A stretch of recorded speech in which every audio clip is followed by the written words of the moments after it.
Hello there. So which way round is it? Do you have to be insane to go woke, or does going woke turn you insane? And why is it that the taxpayer always picks up the tab?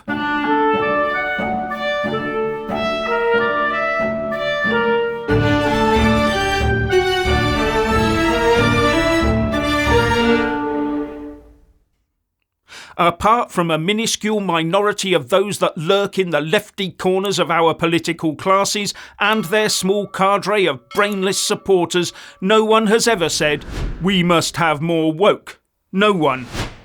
The rest of us look on in bewilderment as a small group of latter-day, pink-haired, soy latte guzzling hippies wanders about the place ordering the rest of us to obey their crackpot fantasy ideas. And it seems to have taken the silenced majority some time to cotton on to the fact that it's not just crackpot, it's also extremely dangerous. And you can add net zero and the determination to ignore all conflicts around the world except one, and then turn the concept of victimhood on its head as they march threateningly through central London. And to prove the point, a combo of Just Stop Oil and the pro-Palestinian mob shut down the British Museum this afternoon and forced the staff to evacuate their visitors. And GB News is reporting that a group of MPs is warning that it is the far left-wing activists that pose the greatest threat, with Tory MP Theresa Villiers saying, "The alignment of radical left groups with hardline Islamists is deeply worrying." No Sherlock. So it's about time the silenced majorities tore their gags off and started becoming more vocal, especially those who make up the largest ethnic grouping in the country, those who are white, especially the men, the ones who get bullied into silence all the time because of their colour and sex. And the latest example of this is the Soho showing of the Femmes of Colour Comedy Club, where attendees are told at the entrance that white audience members are encouraged to check their privilege at the door. Now, this so-called comedy show is billed as an unapologetic celebration of comedians of colour that are not cis men, when it should actually be billed as another small cog in building the unwanted world of woke. And for the uninitiated, I understand that cis men refers to those of us who were born male and maintain that throughout their lives through something called gender identity. So if you were born as a male and live as a male, you are a cisgender male, a cis man. Now let's just shorten that down, can we, and just call them men. There's no need for any other identity label. But that's the woke way. Label everybody, then do all you can to denigrate them and try to shut down their voice if they don't agree with woke. Well, I'm a white man and I do not have any privilege to check, and I refuse to bow to woke demands. In fact, if someone were to remove the word white and cis men from the aforementioned statements and replace them with any other human identifier, then there would be total uproar, as well as copious use of the now obligatory orange paint to obliterate the words. The very fact that it's aimed at the majority to make them feel somehow evil just because of their race or sex seems to make those involved in these minority pursuits feel that they are not only able to get away with it, but that they must pursue it. Now, the wokesters out there will try to tell you that they're all about DEI, diversity, equity and inclusion. But everything about DEI excludes white people, especially white men, and does not treat them equally at all. The woke brigade are divisive, so they can take their DEI and their concept of white privilege and shove it in that well-known place where the sun don't shine.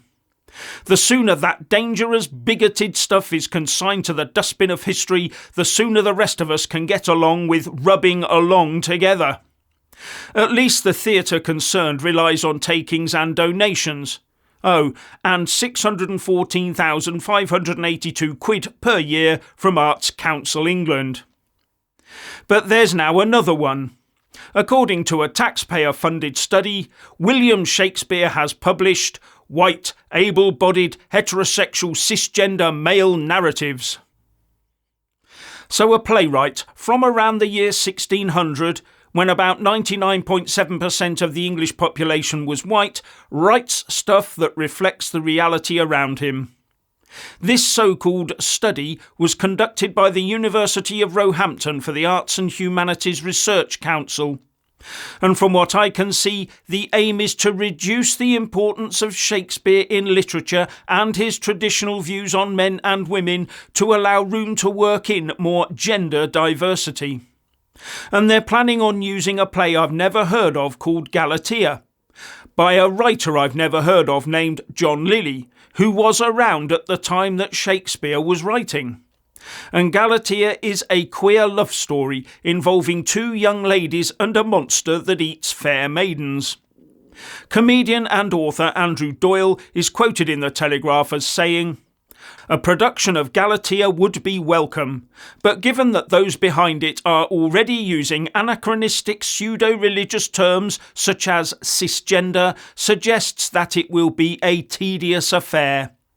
They evidently believe what they are doing is radical, but virtually all theatre companies today are obsessed with identity and gender, and so this is likely to be just more conformist and insipid propaganda."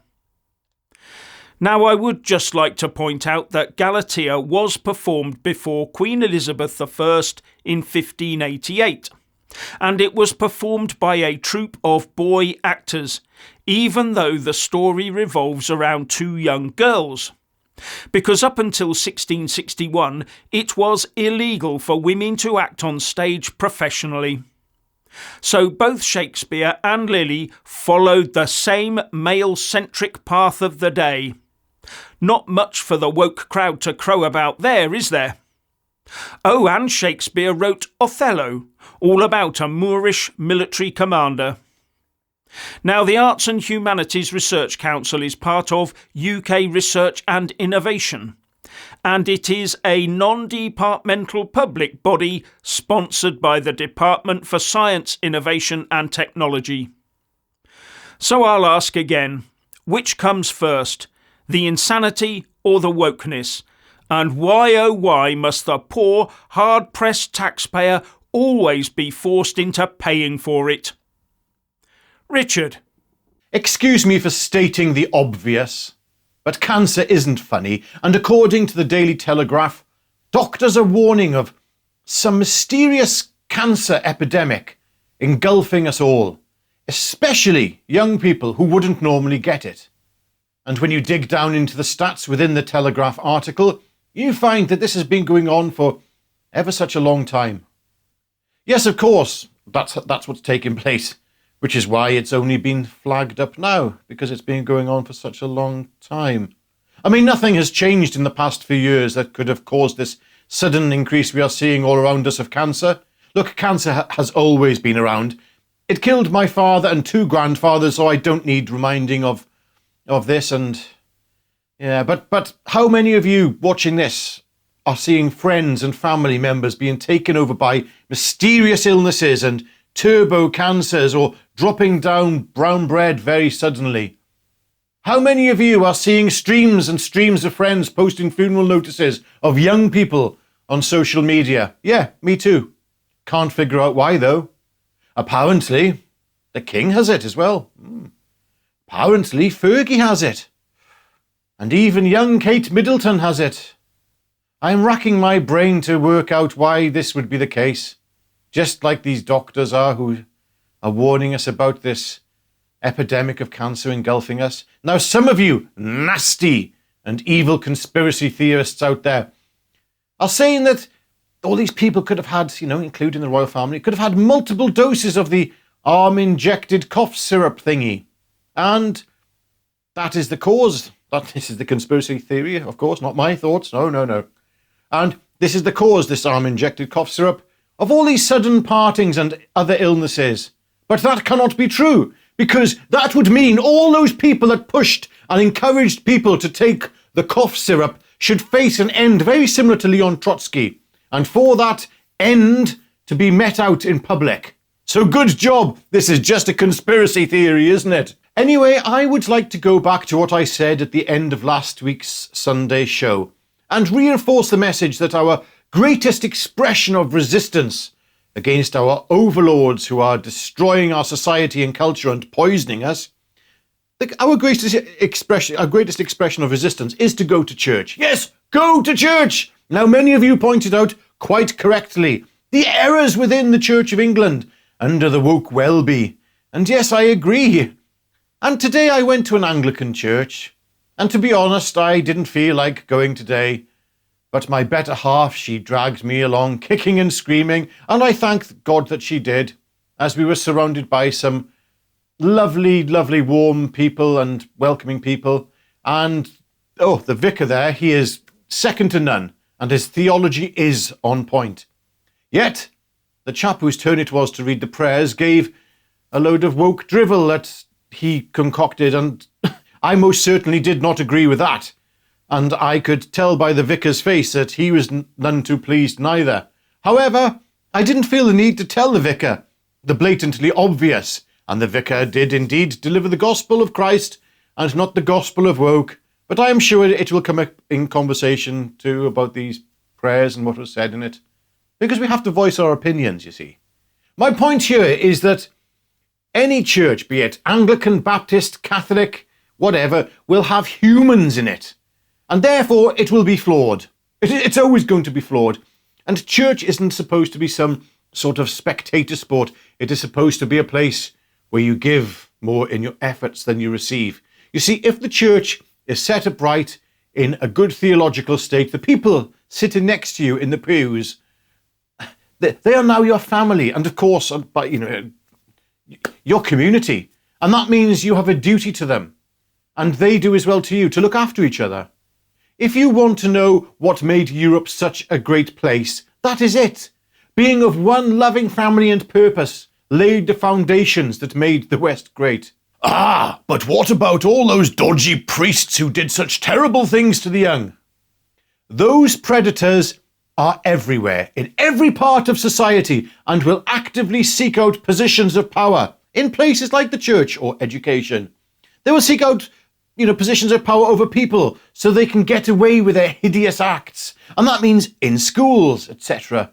But you don't stop your children going to school because of such a potentially predatory creature waiting for them in the classrooms. And neither should you be put off going to church because of the acts of a few. And there are a few of them, yeah. Because the acts of an evil few, I should say. Instead, you should keep a beady eye at all times on all persons in positions of power. And that includes those inside the church and inside schools. But the church, which is the collective body of Christ, is all that stands between you and the woke agenda. Secularism is that which enabled the wokest agenda to flourish. Oh, hang on a second. Do you think that wokeism would have gotten off the ground in 1950s Britain? Do you think it would have? No, me neither. The church is also all that stands in the way of the beliefs of the recent mass imports. Secularism welcomes the mass imports and their beliefs under their secularist anything goes ethos.